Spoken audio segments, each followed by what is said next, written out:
Okay, one of the big stories today, a congressional district race in Georgia that captured the country's attention will remain red. Republican Karen Handel winning the special election late last night, dealing a massive blow to Democrats by beating Democrat Jon Ossoff. Yeah, for more, let's bring in GOP strategist, former GOP congressional candidate in Florida, Noelle Nikpour. Noelle, thanks so much for getting up early with us this morning. Thank you. We'll start off, I mean, obviously this is a victory for Republicans, but it was also a pretty big scare. This is a seat that's been comfortably red since before I was born.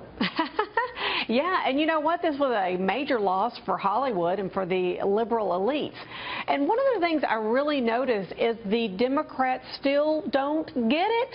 I mean, they ran a campaign on anti-Trump, and the anti-Trump anger or whatever was not big enough to capture, you know, their voting audience. But what they don't get is it's about the working man. Trump stole the working man because they were disgruntled, they were upset, and the middle class. And they're still not appealing to that voter. You know what else they did? They relied on some heavy hitters from Hollywood, and that did not help this time either. Let's take a look at some of the tweets that were sent out prior to last night's election. This was Samuel Jackson. He said, "Georgia voters, get out there and vote Ossoff. The future is now. Make a change. You're our first step on the road to recovery." And then Sarah Silverman, she said, "Georgia, show Handel where she can stuff her bigotry. Hashtag vote Ossoff."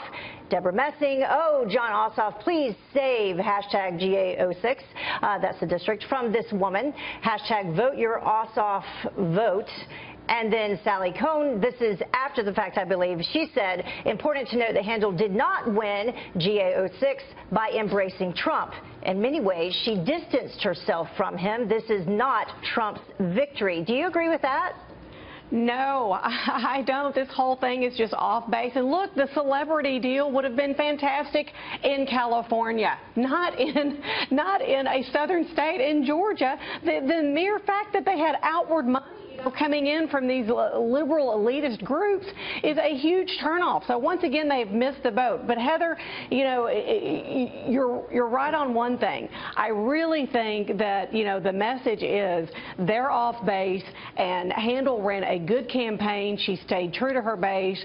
She thanked all the Republicans that were going, and they went strong. And I think Trump did and she thanked Trump. She thanked Trump. Yeah. But Noelle, let's play the other side here for a second. Should this race have ever been this close? It was squeaked out as a victory for Republicans, but this should be a very comfortable red district, should it not? Yeah, you're right on that. And I think that this, you know, gave a wake-up call to everybody involved. But I will tell you, it gave more of a wake-up call to the Democrats, because I think with the new party chairmen, Perez and Ellison, I really think that they thought they were going to bank on some of the rhetoric and some of the anti-Trump movement to take over in the midterms. And what they're seeing in these special elections, not so. Nope, didn't work. Well, it's a win. A win's a win for Republicans. All right, thank you so much, Noelle. Thanks.